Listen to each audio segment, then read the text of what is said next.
Tenemos la bendición de recorrer América Latina todos los años, muchas veces con nuestro trabajo. Y bueno, desde hace casi 2 años lo estamos haciendo en forma virtual, pero esperemos que pronto podamos volver a estar presencialmente en muchos de los países. Pero miren, cuando hablamos con los ejecutivos muchas veces nos dicen, nosotros aplicamos el método Kanban. Y cuando les decimos, a ver, muéstrenos qué están haciendo, lo que nos termina mostrando en el 90% de los casos es una representación visual del trabajo que están llevando a cabo. Bien, nos muestran un Trello, algunos de ustedes que están aquí yo sé que conocen esa herramienta, o nos muestran los post-it en un pizarrón, pero en definitiva, miren, si ustedes no controlan el trabajo en curso mediante señales visuales, y que les van diciendo cuándo comenzar a hacer una tarea y cuándo todavía no es momento de comenzarla. Y si no controlan ese trabajo en curso, es decir, imagínense, yo tengo un trabajo to do, después paso en desarrollo, después paso en testing, y si yo paso en desarrollo a en testing, y tengo 3 trabajos en testing, y tengo un tester, no estoy aplicando el método Kanban. Justamente Kanban nos va a ayudar a que no pase eso. Ahora vamos a ir develando un poquito todo esto. Miren, tradicionalmente a estas alturas uno comenzaría a explicar el método Kanban, pero nosotros vemos en el mercado que hay muchísima confusión. Y no se puede construir, no se puede edificar a partir de la confusión. Una cosa es duda. Dudamos todo el tiempo. Otra cosa es confusión, que es ausencia de visión. Entonces, vamos a empezar desde el principio, y les pido un poco de paciencia que me sigan, pero denme el beneficio de la duda y créanme que lo que les vamos a contar ahora realmente debería esclarecer muchas cosas y tener un impacto positivo en las cosas que ustedes hacen. Bueno, entonces, a ver, comencemos haciendo 2 cosas. Queremos ubicar al método Kanban en el tiempo y en el espacio. En management se ubica muy poco en el tiempo las cosas y es muy importante. Y en el espacio también la vamos a ubicar, porque hoy se habla de Lean, sistema de producción Toyota, método Kanban, Kanban, tarjetas Kanban, metodologías ágiles. Hay mucha confusión. Vamos a intentar poner un poquito de luz en esto. Ahí están viendo una línea de tiempo, ¿no es así? Bueno, muy bien. Entonces, el primer sistema Kanban virtual para la industria del software fue implementado en Microsoft a comienzos de 2004 y el método Kanban como tal se generó en Corbis entre 2004 y 2008. ¿Liderado por quién? Por David Anderson. Bien. El método Kanban como tal, con este nombre, recién fue digamos, llamado así en el año 2007. Se basó fundamentalmente en Lean. Ahora vamos a ver qué es eso. Disculpen, yo sé que muchos de los que están acá pueden tener un conocimiento profundo sobre los temas, pero acompáñenme y entre todos vamos repasando, ¿no? Pero también se tomaron elementos de teoría de las restricciones de Goldtrand para identificar cuellos de botella, temas de Peter Drucker en términos de management, temas de calidad de Deming. Así que bueno, así empezó. Pero ahora vayamos al comienzo. Para entender todo lo que son las metodologías ágiles y el método Kanban, necesariamente hay que partir de Henry Ford. Aunque parezca mentira, pero es así. Miren, digamos, a partir de 1908, Ford, con el modelo T, implementa el sistema de producción en serie. Él logra la intercambiabilidad de las partes, simplifica mucho el ensamble y a través de la cadena de montaje móvil, que viene un poquito más tarde, logra generar esto que fue llamado la producción en masa que todos conocen, ¿no? No vamos a profundizar en esto, pero digamos, se basaba en una especialización extrema. Digamos, un empleado no solicitaba piezas, no reparaba, no verificaba. Vayan haciendo un link entre las organizaciones que ustedes conocen de servicios que están armadas por silos que se parecen a esto, ¿no? Que es lo contrario de lo que es una organización ágil y demás. Los roles estaban muy marcados, cada uno hacía determinadas tareas. Obviamente tuvo grandes ventajas en términos de reducción de costos, el reemplazo de las personas era muy fácil, aumentó la productividad, pero había baja calidad. Los problemas de calidad no se encontraban sino hasta el final de la cadena de producción. Había una falta de sentido de propósito muy grande entre las personas.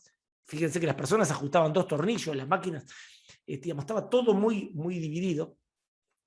Pero bueno, hay que reconocer muchas cosas. Por ejemplo, Ford empezó a ver la creación de valor como un flujo, y eso es muy importante, y van a ver que impacta en lo que está en la agenda de todos los ejecutivos hoy, en la actualidad.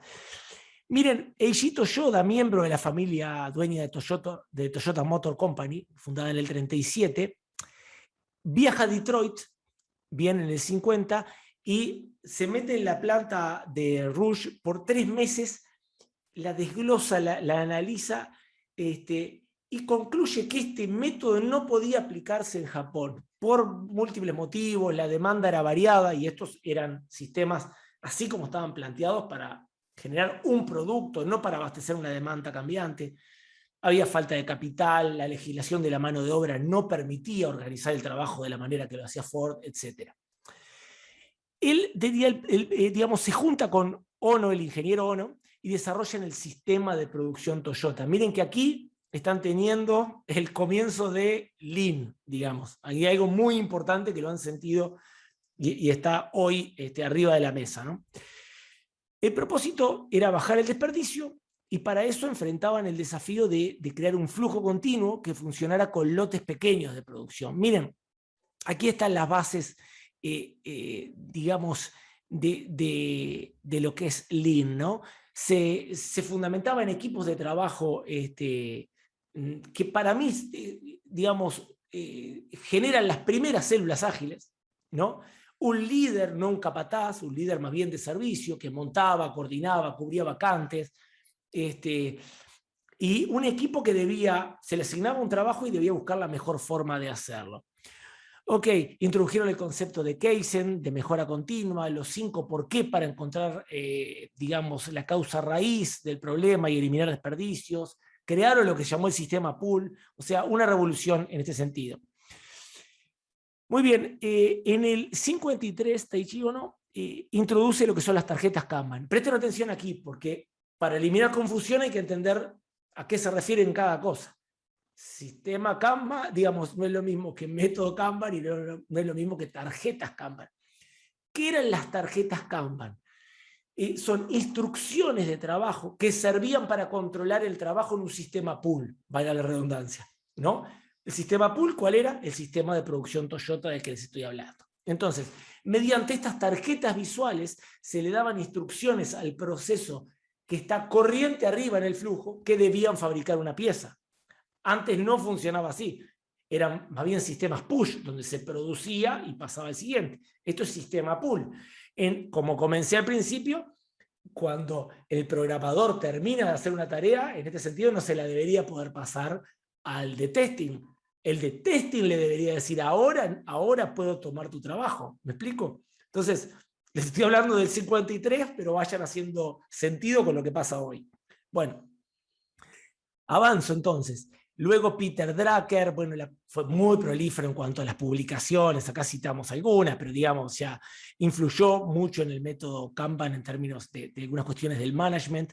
Goldrand influye mucho con la teoría de las restricciones, porque uno de los principios de la, digamos, de la teoría de las restricciones, o más que principio, el primer paso, es identificar la restricción. Bien. Hoy les hablé de que el método Kanban, una de las cuestiones fundamentales es controlar el trabajo en curso. Ahora en minutos Mario les va a estar presentando el método y van a estar hablando de esto. Digamos, esta restricción hace que se afecte el funcionamiento de todo el sistema. Entonces pasa a ser muy importante. Muy bien. William Deming con temas de calidad hace un aporte importantísimo también. En el 88, y miren esto, John Krafik del MIT publica un paper en el que introduce el nombre Lean Production System y el de Buffered Systems. Hasta el momento se hablaba de sistema de producción Toyota, sistema de producción Ford. Ya habían otras organizaciones que no eran Toyota que estaban aplicando el sistema Lean. Entonces le pusieron sistema Lean Production System. Aquí es el origen. Fíjense en el 88, cuando todo esto estaba aplicándose a partir de avanzado de los 50, digamos. Y digamos que, fíjense que es Lean en contraposición a Buffered, es decir, Lean en sentido de magro, de sin grasa, porque lo que estaba de fondo era eliminar desperdicios. Y Buffered, ¿qué era? Sistemas como el de Ford, que tenían buffer, colchones de todo tipo, de insumos, de storage, de fletes, etcétera, porque lo que no podía era parar el sistema ese. Bueno, muy bien. Avanzo. En el 91 hay un hecho que es poco conocido, pero muy importante para lo que ocupa el pensamiento de la mayoría de las organizaciones en el mundo hoy en día, que es que se reunieron 15 ejecutivos de 13 compañías para crear el foro del cual surge el concepto de fabricación ágil. ¿Cuántas veces han sentido en lo que va del día de hoy? Tenemos que ser más ágiles, tenemos que transformarnos en una organización ágil. Miren, en business pasa mucho esto. Los temas de los que más se habla en la diaria son los que menos se explican. Es curioso. Aquí está el origen de esto, ¿no? Este foro surge para crear el concepto de fabricación ágil, con una visión amplia de lo que es la organización ágil, como aquella que puede hacer frente al cambio, ¿bien? Bueno, muy bien. En el 96, Jones y Womack crean el concepto de Lean Thinking. Acá ya estamos en, miren, esto es el paraguas de todo lo que son método Kanban y metodologías ágiles. El paraguas de estos principios son seguidos por método Kanban y metodologías ágiles. Bien, así que es muy importante. ¿Qué es lo que pasa? Estas personas y un tercero habían creado el libro La máquina que cambió el mundo años antes y habían recorrido literalmente el mundo explicando que había una forma mejor de gestionar las relaciones con el cliente, la cadena de suministro, el desarrollo de los productos, la gestión de los equipos, haciendo benchmarking con el sistema de producción Toyota. Bien, le fue muy bien, fue de mucho recibo, pero los empresarios le empezaron a decir a estas personas, ok, entendemos cómo se fabrica, entendemos cómo es esta forma de organizar el trabajo y la producción, pero what next? ¿Qué hacemos después? ¿Cuáles son los principios rectores que nos tienen que guiar el pensamiento y la acción? Bueno, la verdad es que no lo habían pensado. Pararon un tiempo y construyeron lo que fue el Lean Thinking. Y ahí especificaron 4 principios rectores que guían el pensamiento, ¿bien? Entonces, fíjense, Lean Thinking recién en el 96, y ahí van hilvanando todos los puntos para atrás, como se lo vamos presentando. Muy bien. En el 2001 hay un caso que es muy conocido para todos, es que se reúnen los 17 referentes de los marcos ágiles, como Scrum, Crystal, DSDM, etcétera, para crear lo que le llamaron un manifiesto. Decían, nosotros estamos haciendo cosas que son similares, que tienen una forma, una mentalidad similar, ahora hagamos un manifiesto que defina esta mentalidad, una mentalidad que se basa en valores, que guía la acción con principios y que se materializa a través de metodologías. Y bueno, y definieron el manifiesto por el desarrollo ágil del software. En el mismo año hay un hecho muy poco conocido, que es Rick Dobb, que participó del foro del 91, que les comenté, escribe un libro que se llamó Responsibility, y crea el primer documento que yo pienso que habla en forma extensiva por primera vez de lo que es una organización ágil. Bueno, muy bien. Luego hay un montón de hechos más, pero creo que con esto queda ubicado en el tiempo al método Kanban y ya algunos otros elementos y puede ser esclarecedor eso. Ahora ubiquemos al método Kanban en el espacio. Este es un modelo que hemos desarrollado, que no está en la guía Kanban. Naturalmente trasciende a lo que es el método Kanban, lo utilizamos muchísimo para cambio organizacional en grandes compañías. Rápidamente vamos a transitarlo. Miren, el espacio no es todo, es el espacio de las compañías, de las organizaciones. Kanban estaría aquí. Bueno, muy bien. ¿Qué es lo que buscamos todos? Buscamos agilidad organizacional. ¿Pero qué es agilidad organizacional? se trata de la capacidad de responder a los cambios, creando y entregando valor a los clientes en un mundo caracterizado por el cambio y la incertidumbre. Digamos que esta es una característica, digamos, un atributo fundamental de siempre el hecho de la agilidad. Pero, ¿por qué se hace, hace un momento te estaba diciendo, te estaba contando cómo estas cosas tienen sus años? Pero ¿por qué ahora, hace algunos años, empezamos a sentir todo esto de la agilidad y tenemos que cambiar el mindset y tenemos que... Bueno, tiene sentido. El mundo se ha vuelto mucho más cambiante, con mucho más incertidumbre. Entonces, el hecho de tener capacidad para adaptarse a los cambios, hoy pasa a tener una relevancia que no la tenía en un mundo donde era, en términos relativos, más constante. En términos relativos, naturalmente, siempre hubo cambios, digamos. Bien, entonces en ese contexto uno podía hacer mucho más planificación al comienzo y luego ejecutar ese plan. Entonces se dedicaba a gestionar, digamos, tareas y personas. Estoy simplificando, naturalmente, ¿no? Bueno, muy bien. Ahora, esto lo hacemos para poder seguir siendo relevantes para nuestros clientes, generar valor para nuestros clientes en este mundo que cambia y al final del día tener relaciones relevantes con nuestros clientes. Y para no llenar de adjetivos esto, hay que ser muy preciso. Una relación relevante se caracteriza por 3 dimensiones: la amplitud, la profundidad y la duración. Amplitud es la cantidad de productos y servicios que nos contratan, la profundidad es el volumen que nos contratan, cuán intensivos son en ese consumo, y la duración tiene que ver con la fidelidad. Muy bien. Ahora, solo con método Kanban logramos esto, y bueno, probablemente no, digamos. También nos ayudan las metodologías ágiles. Bueno, acá empieza toda una gran discusión que, digamos, hoy tenemos poco tiempo, pero ¿por qué si son ágiles o no son ágiles, si es ágil o no Kanban?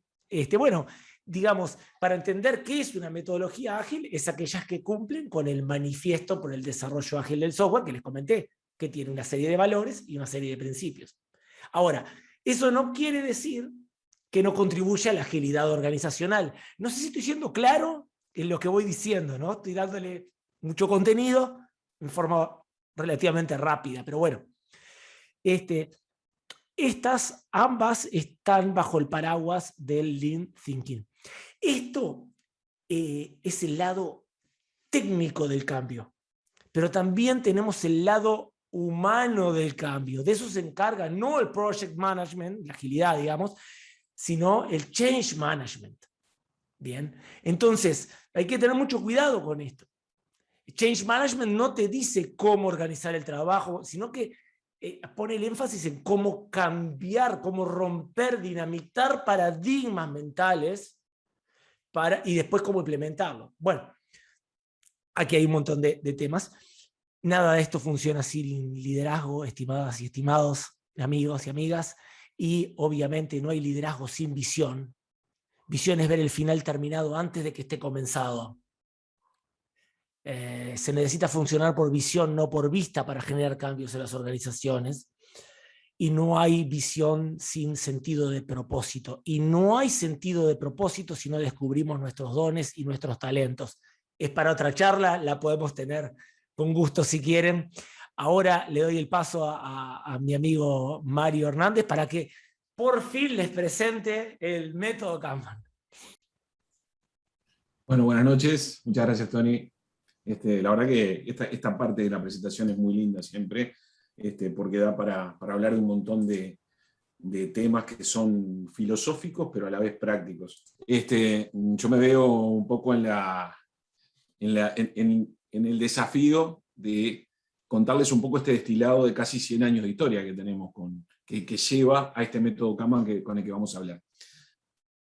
La pregunta que surge inmediatamente después de que hablamos del método Kanban, de que Tony lo definió, es, bueno, pero ¿cuándo lo puedo usar? Y ahí volvamos a la definición.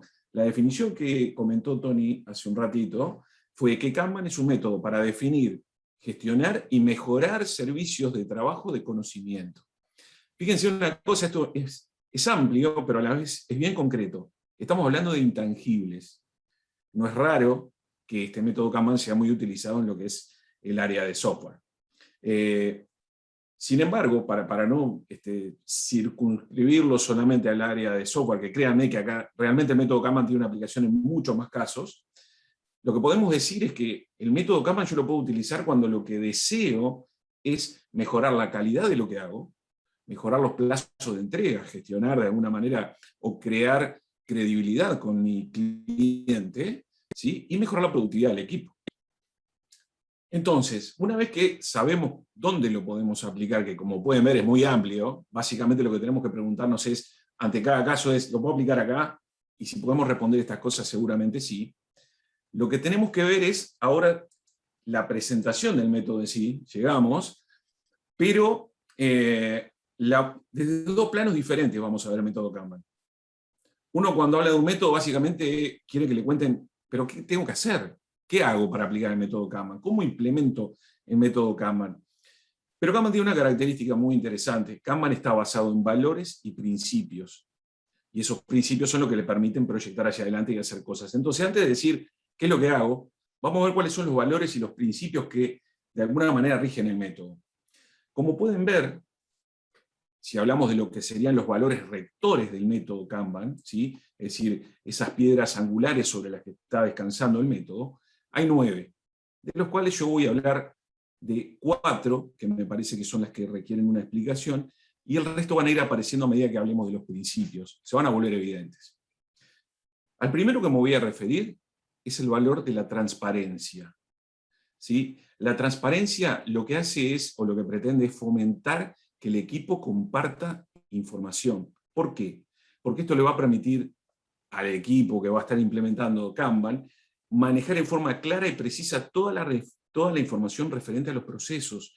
Y eso les va a permitir hacer una mejor toma de decisiones y una mejor organización del equipo. Vamos a ver que la organización del equipo en Kanban es una cuestión muy importante para que el método tenga éxito. El segundo valor al que me voy a referir es al balance. Kanban es un sistema y por lo tanto, como todo sistema, para poder funcionar adecuadamente tiene que tener un balance. ¿Un balance entre qué?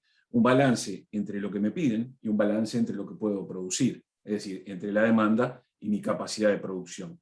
Es decir, que lo que estoy diciéndoles, sin decírselos, es tiene que existir un flujo constante de funcionamiento, ¿sí? Sin cuellos de botella, que es una cosa que se puede llegar a dar, y ahí hablamos de la teoría de las restricciones de Goldratt. Este balance lo que permite es que el método sea eficiente si se logra ese balance sistémico, si no, no. El siguiente valor sobre el que voy a estar hablando es el foco en el cliente, ¿sí? Es algo fundamental que mencionó Tony hace un ratito. Y le dijo, bueno, Kanban está dentro de ese paraguas que es el pensamiento Lean, o la forma de pensar de Lean. Y ese primer principio de pensamiento del índice identifica el valor. Ahora, fíjense una cosa, si yo estoy hablando de flujo en el cliente y estoy hablando de valor, lo que estoy diciendo es que yo necesito entender para quién y por qué estoy produciendo lo que me piden, ¿sí? Y debo entregar valor desde la percepción del cliente. Es decir, a mí no me importa lo que yo pienso o lo que la organización piense como valor, lo que nos debe importar, de alguna manera, es lo que el cliente entiende como valor. Y a eso tenemos que apuntar. El siguiente valor, rápidamente, porque obviamente no da para explicarlo en profundidad todo, el otro punto sobre el que quiero hablar es sobre respeto, que acá parece una cosa bastante obvia, ¿no? De que uno de mis valores fundamentales a la hora de aplicar un método es el respeto.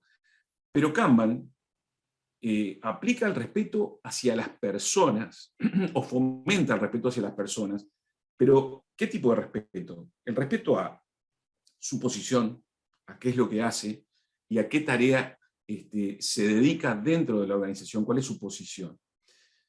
¿Por qué este valor respeto es tan importante y por qué hago hincapié en este punto ahora? Porque uno de los problemas que tenemos cuando implementamos cambios en las organizaciones o queremos implementar un cambio, claramente implementar un nuevo método es un cambio, es que la gente tiende a generarse rechazo, a tener miedo. ¿Qué va a pasar conmigo? ¿Qué va a pasar con lo que yo hago?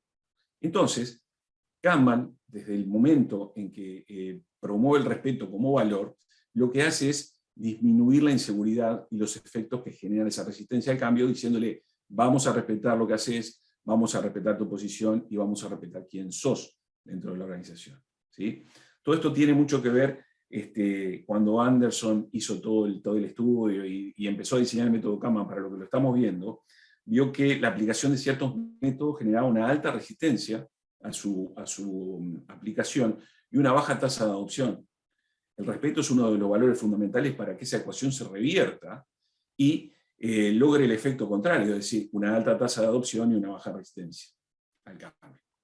Bien, hablamos de los valores rectores. Ahora vamos a hablar sobre los principios fundacionales en los que se basa Kanban, y esos principios, de alguna manera, lo que nos ayuda a poder regir nuestro pensamiento de adopción.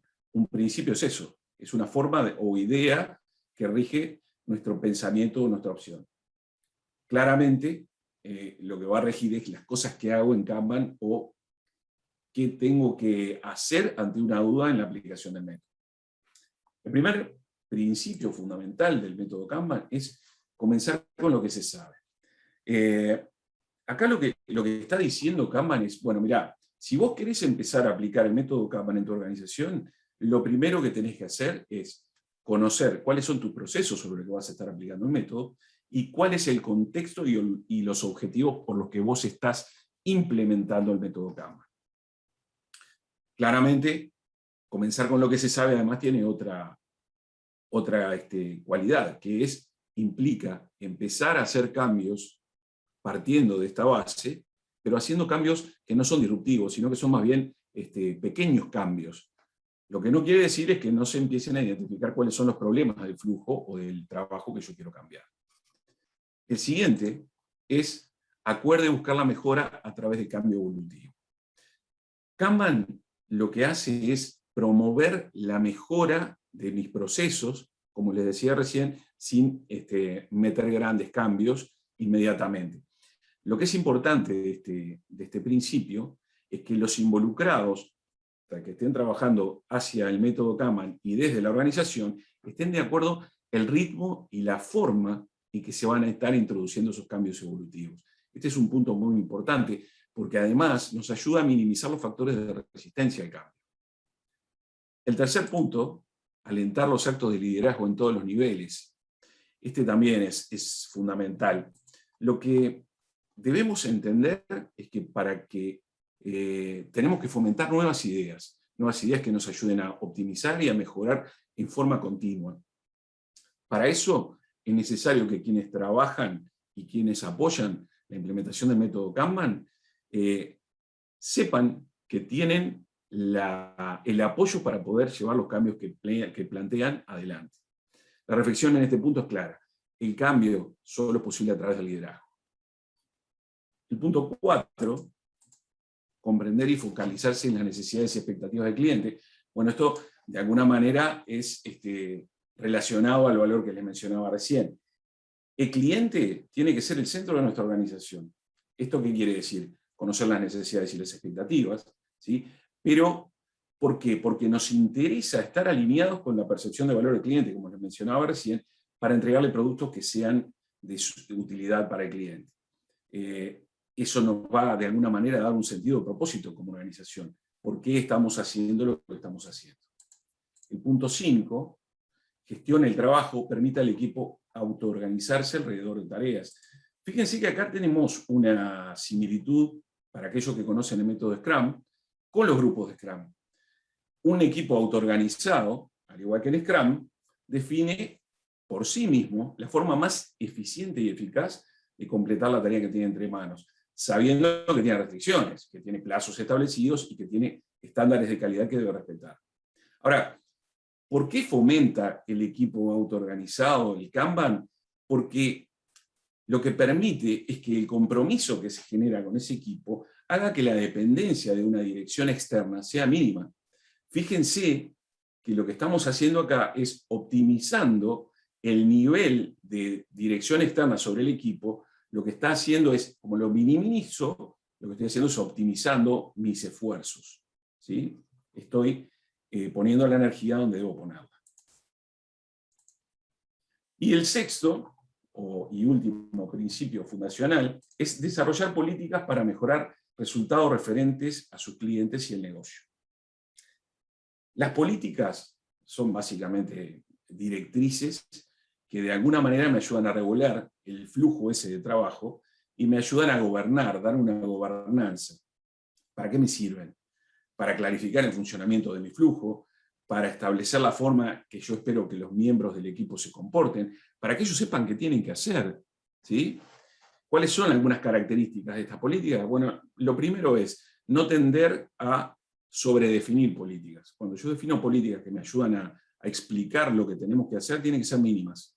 Tiene que ser la cantidad mínima, tienen que ser muy sencillas y deben poder evolucionar con el proceso. Como nosotros con Kanban lo que pretendemos es una evolución continua, tenemos que hacer que esas políticas desaparezcan cuando no son útiles, cambien o aparezcan nuevas cuando las necesitamos. Y estos son los principios rectores de Kanban. Ahora, llegamos hasta acá y lo que vamos a poder hacer, ya en base a todo esto que les dije, es ver cómo funciona el método Kanban. ¿Cuáles son las acciones para implementar un método Kanban? Y fíjense, básicamente entendemos acá que hay 6 que están en un círculo que nos da la idea de una evolución continua, un no parar nunca, un arrancar pero seguir mejorando continuamente. Y vamos a detenernos en el primero, que es visualizar el flujo de trabajo. Acá hay una frase atribuida a Edward Deming, que fue uno de los referentes en el siglo XX respecto a calidad, que decía: si usted no puede escribir lo que hace en forma de proceso o en forma de flujo, le pongo ya en este punto, entonces usted no sabe lo que está haciendo. ¿Qué es lo que nos está pidiendo? Entienda cuál es el proceso sobre el que va a aplicar el método Kanban. ¿Por qué? Porque nos va a permitir hacer visible y comprender todos los elementos que lo componen. Vamos a ver acá. Me va a permitir entender qué cosas, me va a permitir entender cuáles son mis entradas, mis salidas, quiénes están involucrados, qué etapas tiene el proceso, qué pasos debe seguir ese proceso para lograr un producto terminado. ¿Para qué me ayuda a visualizar el flujo de trabajo? Para determinar claramente el alcance de las tareas. Es decir, eso me va a permitir consensuar el trabajo con el equipo y hacia afuera en la organización. Me va a permitir establecer interfaces claras con otros procesos de la organización, me va a permitir identificar riesgos, me va a permitir oportunidades de mejora, lograr sinergia hacia la interna y hacia la organización. Pero lo que me va a permitir es identificar el proceso sobre el que nosotros tenemos capacidad de accionar. Nosotros no podemos o no debemos visualizar un flujo de trabajo donde no tengamos la posibilidad de tomar decisiones y afectarlo. Eso ya sería parte de otro flujo. ¿Cómo quedaría esa visualización del flujo en Kanban? Quedaría así como lo ven ahora, como un tablero Kanban, que tiene las siguientes características. Son columnas, donde la primera y la última son colas. La primera obviamente son la cola de todos los elementos que tengo que empezar a producir, la última sobre los productos terminados, y si ustedes se prestan atención, esos post-it que están pegaditos ahí, son elementos, cuando entran son pedidos de la producción de algo, el desarrollo de un módulo de software, por ejemplo, que va a ir pasando a las siguientes columnas, ¿sí? Para que cada una le agregue valor.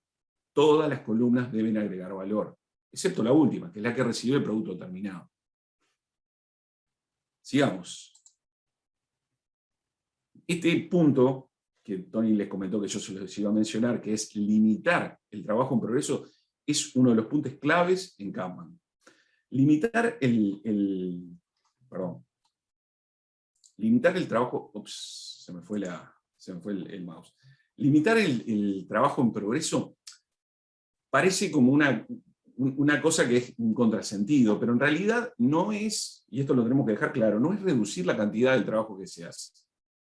Lo que pretendemos con limitar el trabajo en progreso es limitar la cantidad de tareas que se están haciendo en un momento dado.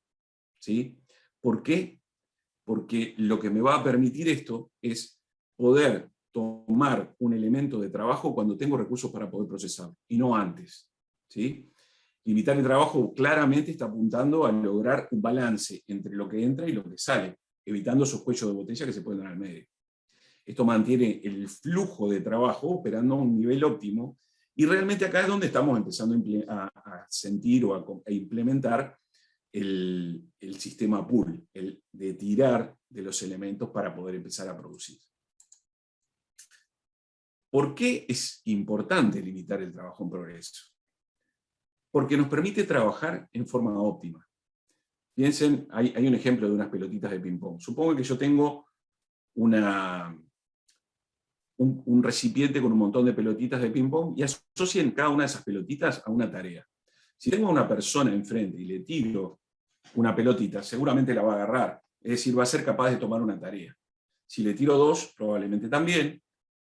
Si las tiro todas o le tiro un montón, quizás no les agarre todas, obviamente no las va a agarrar todas, perdón, y eventualmente no agarra ninguna. ¿Por qué? Porque cuando le empezamos a tirar tareas a alguien por encima del óptimo, es menor la capacidad que tiene para terminar lo que tiene entre manos y se va a saturar rápidamente. ¿Eso qué va a generar? Va a empezar a generar cuello de botella en el trabajo y va a haber una menor calidad del trabajo y se va a generar un montón de desperdicio. Por eso es importante poder determinar la cantidad óptima que debemos poder procesar. ¿Qué quiere decir? ¿Que vamos a estar trabajando en muchas tareas a la vez? No. Pero seguramente les va a cobrar sentido si yo les digo que ustedes pueden tener dos tareas asignadas al mismo tiempo, en la que en un momento le van a dedicar a trabajar en una, y cuando lleguen a un punto donde quedan trancados, arrancan a trabajar en otra. Están optimizando el tiempo y están maximizando la cantidad de tareas. Bien, ¿cómo se limita el trabajo en progreso? ¿Cómo se ve a nivel de Kanban el límite del trabajo en progreso? Fíjense las columnas internas, aquellas que son diferentes a la cola de entrada y de salida. Fíjense que tiene un número entre paréntesis, y básicamente lo que está diciendo ahí es que, por ejemplo, la columna de desarrollo está diciendo que no pueden haber más de 10 desarrollos a la vez. Lo mismo es en configuración, 5, y en testing, 5. Para resumir, ¿para qué me interesa limitar el trabajo en progreso? Primero, porque va a permitir al equipo focalizarse en terminar el trabajo antes que comenzar nuevo. Eso es importante. Eso nos va a permitir mantener el flujo de trabajo funcionando de forma óptima, porque todo el equipo va a estar trabajando cómodamente. Va a evitar que el equipo se sature, y si un equipo está no saturado, o si un equipo trabaja en forma no saturada, va a estar motivado, va a estar trabajando en forma óptima, y va a estar pudiendo proponer cambios que optimicen el flujo de trabajo. Bueno, hasta ahora entendimos qué es lo que tenemos que hacer y decidimos limitar el trabajo en determinadas partes de mi proceso, porque en definitiva lo que me interesa es optimizar el trabajo, comprendiendo además qué recursos tengo, porque obviamente el límite se establece en base a los recursos o a las personas con las que cuento. Ahora, claramente, una vez que empiezo a trabajar, debo poder medir y gestionar el flujo de trabajo. Fíjense una cosa, Kanban, como les decía, como es un sistema, depende de equilibrios dinámicos para mantener ese funcionamiento balanceado. Lo que me está obligando a mantener en forma periódica monitoreadas las variaciones que pueden producir cuellos de botella. Entonces, sin entrar en detalles, porque mediciones hay un montón respecto a Kanban, nosotros agrupamos las mediciones en tres, en las que me permiten medir la productividad, ¿sí? Es decir, que también vengo cumpliendo cada una de las etapas, las de cumplimientos de compromisos, es decir, hacia la organización, ¿estoy cumpliendo lo que prometí? Y por otro lado, la calidad establecida del trabajo. Esas tres familias de mediciones son las que me ayudan a mantener un flujo saludable. El siguiente punto es hacer explícitas las normas que voy a procesos. Esto se lo mencioné recién. Esas normas, como dijimos, ayudan a comprender cómo se debe gobernar el flujo, ¿sí?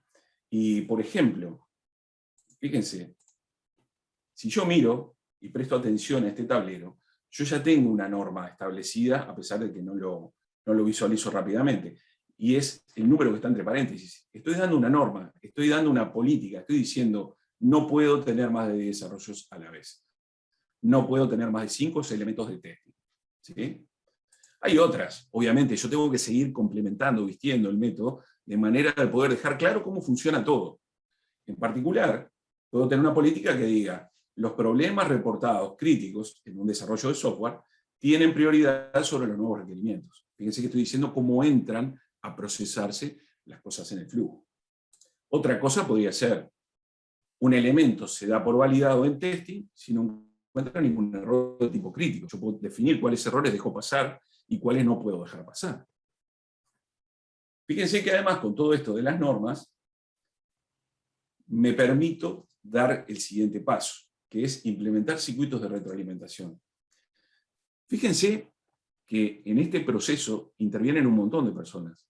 Personas que están trabajando en la interna de la implementación del método, y hay gente que está a nivel organizacional mirándolo con otra perspectiva, mirando quizás otro flujo Kanban, que también forman parte de todo eso, y lo que está fluyendo entre ellos es mucha información. Cuando hablamos de circuitos de retroalimentación, básicamente de lo que estamos hablando son reuniones, ¿sí? Reuniones que me van a permitir, con las mediciones que hice en la parte de reportes, más toda la información que se genera, tomar decisiones. ¿Sí? Esos circuitos de retroalimentación se pueden manejar en dos niveles. Los que regulan el método, es decir, los que manejan la entrada de elementos, los que manejan los problemas en la diaria, y los que manejan la entrega de elementos hacia el cliente. Y hay otro, que es a nivel, como les comentaba, organizacional, donde se maneja la estrategia, se manejan los riesgos y se manejan las operaciones. Todos esos circuitos de retroalimentación o reuniones me van a permitir regular el funcionamiento del método, además de contar con la información que generé. Bien, fíjense lo que hicimos hasta ahora. Visualizamos el flujo, limitamos el trabajo en progreso, medimos cómo venimos trabajando, determinamos políticas y además implementamos circuitos que nos van a permitir retroalimentar nuestro trabajo. Y acá empieza la otra parte, que es mejorar colaborativamente y evolucionar experimentalmente. ¿Qué me está diciendo esto? Que parece un poco complejo de entender al principio, es aplicar el conocimiento adquirido mediante la medición del flujo y mediante los circuitos de retroalimentación, para que en forma colaborativa se reflexione qué cambios deben ser introducidos en nuestro siguiente ciclo del método Kanban. ¿Sí? Ahí tenemos que proponer mejoras, tenemos que generar nuevas políticas, hacer cambios al proceso, o eliminar aquello que no sirvió. Hay cambios que no nos van a servir, y eliminar esos cambios que no nos van a servir nos ayuda a eliminar el desperdicio. El objetivo de todo esto es básicamente mantener a la organización relevante respecto a las necesidades de nuestros clientes.